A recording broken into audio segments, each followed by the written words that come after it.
الحمدللہ رب العالمین والعاقبۃ للمتقین والصلاۃ والسلام علی سید الانبیاء والمرسلین وعلی آلہ واصحابہ اجمعین، اما بعد، فاعوذ باللہ من الشیطان الرجیم، بسم اللہ الرحمن الرحیم۔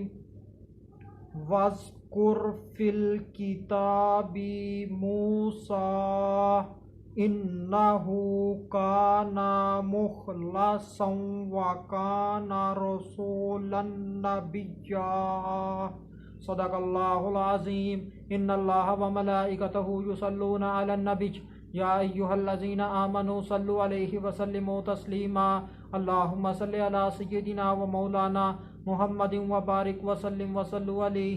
الصلاۃ والسلام علیک یا سیدی یا رسول اللہ، الصلاۃ والسلام علیک یا سیدی یا حبیب اللہ، الصلاۃ والسلام علیک یا سیدی یا محمد الرسول اللہ صلی اللہ علیہ وآلہ وسلم۔ اللہ تبارک و تعالیٰ کی حمد و ثنا اور اس کے پیارے حبیب حضرت محمد صلی اللہ علیہ وآلہ وسلم کی ذات اقدس پر درود و سلام کا نذرانہ پیش کرنے کے بعد میں سچے دل سے دعا گو ہوں کہ اللہ عز و جل میرے حاضرین ناظرین سامعین کے مال جان عزت آبرو میں برکتیں عطا فرمائے، اور دعا گو ہوں کہ اللہ عز و جل مجھے حق سچ ٹھیک ٹھیک بیان کرنے کی توفیق عطا فرمائے۔ اگر اس میں کوئی غلطی کوتاہی ہو تو اللہ عز و جل اپنے شان کریمی کے صدقے سے مجھ بندہ ناچیز کو معافی عطا فرمائے۔ دعائیہ کلمات کے بعد آج کا جو میرا عنوان ہے وہ ہے ذکر سیدنا حضرت موسیٰ علیہ السلام۔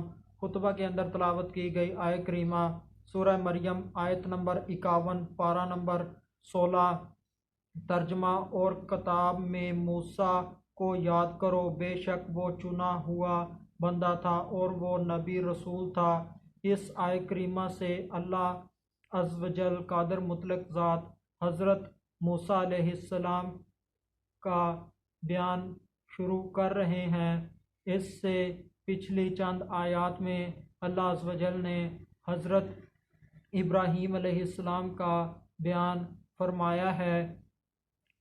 اللہ عز و جل اپنے پیارے حبیب حضرت محمد صلی اللہ علیہ وآلہ وسلم سے فرما رہے ہیں، اے حبیب صلی اللہ علیہ وآلہ وسلم، آپ قرآن مجید میں حضرت موسیٰ علیہ السلام کا بیان فرمائیں، حضرت موسیٰ علیہ السلام کا ذکر فرمائیں۔ جیسے کہ سب لوگ جانتے ہیں کہ عرب کے لوگ بہت پڑھے لکھے نہ تھے، ان میں پڑھنے لکھنے کا رواج نہ تھا، ان میں صرف چند لوگ ہی پڑھے لکھے تھے۔ تو ان کو جب قرآن حضور پاک صلی اللہ علیہ وآلہ وسلم نے گزرے ہوئے انبیاء کرام اور ان کے واقعات دیگر واقعات بیان کیے تو ان کے اندر تڑپ پیدا ہوئی، شوق پیدا ہوئی کہ وہ مزید سے مزید جانیں۔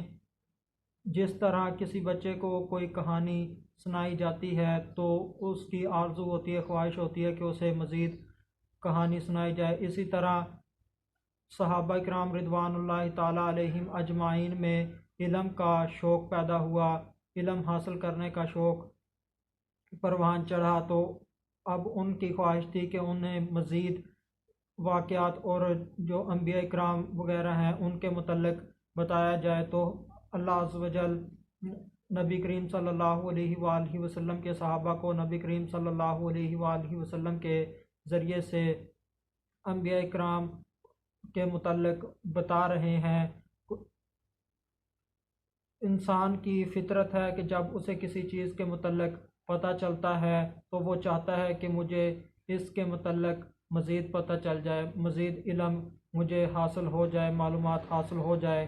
قرآن مجید کے اندر 26 یا 27 انبیاء اور رسولوں کا ذکر ہے۔ قرآن مجید میں ان شخصیات کے نام ذکر ہیں: حضرت آدم علیہ السلام، حضرت حوا سلام اللہ علیہا، یافس، حابیل، قابیل، حضرت نوح علیہ السلام، یاجوج ماجوج،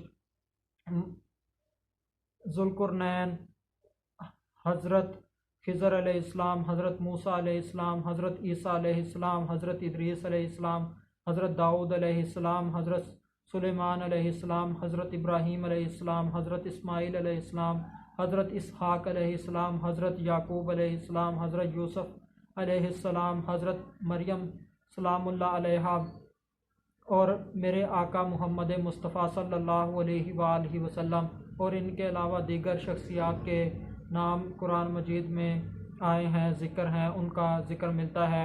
قرآن مجید ایک دلچسپ کتاب ہے، اس میں پچھلی قوموں کا بھی ذکر ہے کہ انہوں نے کیسے زندگی گزاری، ان کا طرز زندگی کیسا تھا، ان کے کھیت کیسے تھے، ان کی رزق کے ذرائع کیسے تھے، ان کی مہارت کیا تھی، ان کی طاقت کتنی تھی۔ قرآن مجید ان کے متعلق، پچھلی قوموں کے متعلق کھول کھول کر ان کے متعلق بتاتا ہے، اور قرآن میں قوموں کے انجام بھی اللہ عز و جل نے بتائے ہیں کہ اس قوم نے یہ جرم کیا تو انہیں یہ سزا ملی، یہ جرم کیا تو یہ سزا ملی۔ اللہ عز و جل نے قوم عاد، قوم سمود، قوم فرعون، قوم لوط کو کیسے تباہ کیا، ان کو عذاب دیا، یہ سب قرآن مجید بیان کرتا ہے۔ کسی پر آسمان سے پتھر برسے، کسی پر سیلاب آئے، کسی پر بارشیں ہوئیں وغیرہ وغیرہ، دیگر قسم کے عذاب ہوئے، کسی کی شکلیں بدل دی گئیں، کسی کو بندر بنا دیا گیا، اس طرح کا انہیں عذاب ہوا۔ قرآن مجید ایک ایسی کتاب نہیں ہے جس کے اندر باب بنے ہوئے ہو کہ اس جگہ سے لے کے اس جگہ تک اس چیز کا بیان ہے، بلکہ ایسی بات نہیں ہے، بلکہ قرآن مجید کی ایک ایک آیت کے اندر کئی کئی مضامین ہیں، باب ہیں، جو کہ وضاحت کے ساتھ بیان ہوئے ہیں۔ اس کتاب کے پڑھنے والے کے لیے اس کتاب میں کشش موجود ہے۔ اگر جو بندہ جتنے زیادہ غور سے اللہ اور اس کے رسول کے عشق میں ڈوب کر پڑھتا ہے قرآن مجید، اس کو پھر اتنا زیادہ مزہ آتا ہے، اس کی روح کو سکون ملتا ہے، وہ گناہوں سے دور چلا جاتا ہے، نیکیوں کے قریب آ جاتا ہے، اس کے اوپر حق کے دروازے کھلتے ہیں، حقیقتوں کے دروازے کھلتے ہیں، اسے معرفت نصیب ہوتی ہے۔ اللہ عز و جل اور رسول اللہ صلی اللہ علیہ وآلہ وسلم کے قرب خاص میں آ جاتا ہے۔ اللہ قرآن مجید اسے لازوال علم سے نوازتا ہے، بے پناہ اسے علم مہیا کرتا ہے۔ اس قرآن مجید میں ہر زمانے کے لیے رہنمائی موجود ہے۔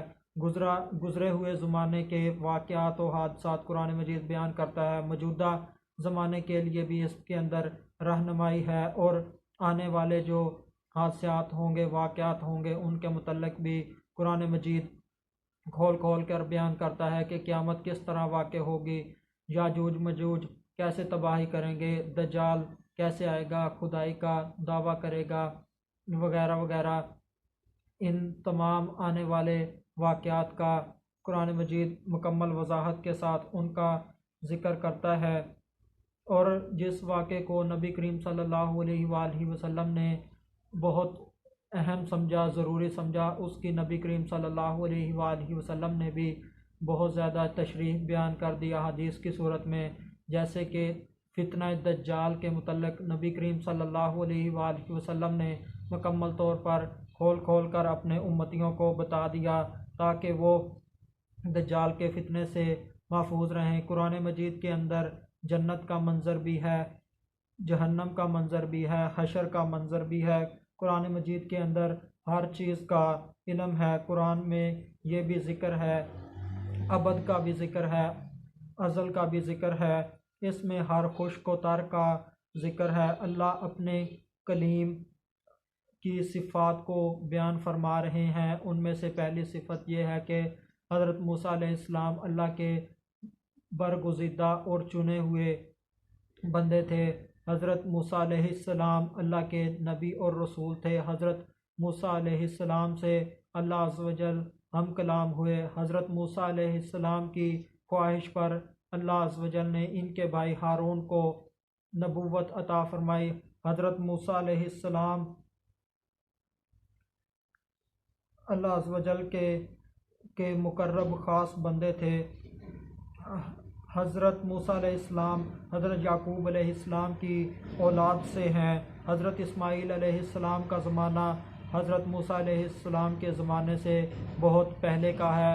حضرت موسیٰ علیہ السلام اللہ عز و جل کے خالص بندے تھے، ان کے اندر اخلاص تھا، ریاکاری نہیں تھی، اخلاص کے ساتھ اللہ عز و جل کی عبادت فرماتے تھے۔ حضرت موسیٰ علیہ السلام جلالی طبیعت کے تھے۔